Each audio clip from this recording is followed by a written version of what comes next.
My followers, my viewers, I will tell you, use your mind. নিজের বুদ্ধিকে, নিজের মাথাকে নিজে জিজ্ঞেস করুন, কাকে আপনি ভোট দিবেন, কাকে ভোট দিতে যাচ্ছেন, কাকে ভোট দিলে দেশের উপকার হবে। জিয়াউর রহমান বাংলাদেশের রাখাল রাজা ছিলেন, জিয়াউর রহমান বাংলাদেশের কৃষকের রাজা ছিলেন। জিয়াউর রহমানের রাজনীতি বাংলাদেশের জন্য সুদূর ভবিষ্যতের পরিকল্পনার রাজনীতি ছিল। তারই সুযোগ্য সন্তান, তারই সুযোগ্য উত্তরসূরি তারেক রহমান সাহেব আজকে ধানের শীষের প্রতীক নিয়ে সারা বাংলাদেশে ধানের শীষে ভোট দেওয়ার জন্য উনি বলে গেছেন। কাজেই আমি মনে করি কোনো দেশ বিরোধীকে ভোট দেওয়ার চেয়ে দেশের স্বাধীনতার পক্ষের শক্তি, এই দেশের আপামর মানুষের বন্ধু শহীদ রাষ্ট্রপতি জিয়াউর রহমানের যেই মার্কা ধানের শীষ মার্কা, স্বাধীনতার পক্ষের মার্কা। নরসিংদী এক আসনে জনাব খায়রুল কবির খোকন একজন বীর সৈনিক ছিলেন। এরশাদ বিরোধী আন্দোলনে উনি ছিলেন অগ্রাধিনায়ক। 90-এর আন্দোলন আমরাও করেছি, এরশাদ বিরোধী আন্দোলন।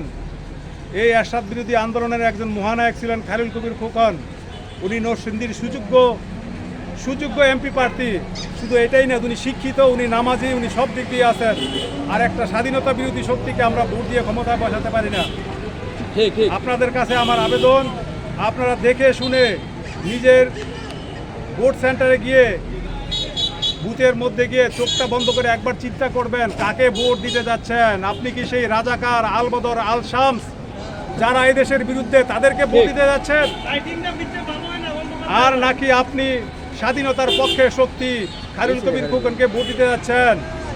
একবার চিন্তা করবেন, বাংলাদেশের স্বাধীনতা কার হাতে শঙ্কামুক্ত। একবার চিন্তা করবেন, বাংলাদেশের ভবিষ্যৎ কার হাতে সবচেয়ে বেশি সুরক্ষিত।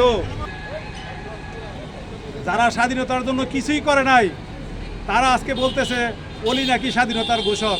পাশ করলে কবে গোলাম আজম স্বাধীনতার। I hope you will put your vote in the right mark. আপনারা স্বাধীনতার যেই মার্কা, স্বাধীনতার পক্ষের যেই মার্কা, সেই মার্কায় আপনারা ভোট দিবেন।